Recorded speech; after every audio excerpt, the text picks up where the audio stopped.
At supper with her pals, she boasted while glancing at me, "My devotion comes with a cost, and he wouldn't manage to pay it no matter what." They all chuckled, I merely grinned, but months afterward, when she appeared pleading for assistance, she stiffened at the entrance since another person was already positioned next to me. The instant the phrase escaped her lips, all noise faded in my thoughts. Not the uncomfortable quiet that occupies a space, but the soft buzz of a device that has recently been activated. We were at one of those absurdly expensive eateries, the type with sampling courses and alcohol matches that exceed the value of my initial vehicle. It was my partner Jessica's birthday meal, her and her trio of closest companions. I was simply the fellow covering the tab. Jessica was commanding attention as always, a flute of bubbly in one palm, waving emphatically with the other. Her buddies, who were essentially duplicates of her, were captivated by her every statement. I was midway through a portion of seafood that had no flavor yet demanded a hefty sum when I caught her utter it. She wasn't attempting to be discreet. She intended for me to overhear. She stared directly at me, a grin teasing her mouth, and told her companion, "My devotion comes with a cost, and he wouldn't manage to pay it no matter what."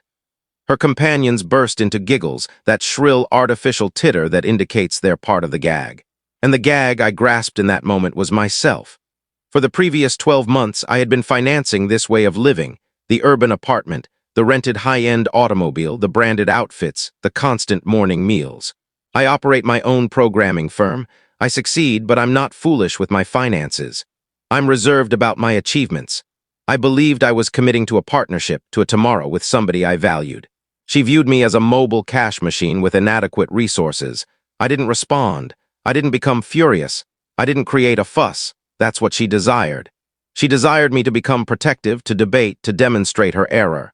She desired excitement to boost her feeling of significance. Instead, I just grinned. A serene, relaxed grin. I lifted my goblet, elevated it a bit toward her as if saluting her witty comment, and drank a bit. Her grin wavered for a brief moment. My absence of response puzzled her. It was a step she hadn't anticipated. The remainder of the meal was hazy. I was there in body, but my thoughts were distant, performing computations, devising a strategy. I was a coder.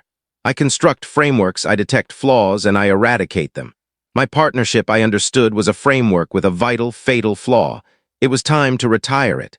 When the invoice arrived, I settled it without comment. More than $1,000 for a feast where I... Don't miss the complete story in the next short video. Channel link is provided below.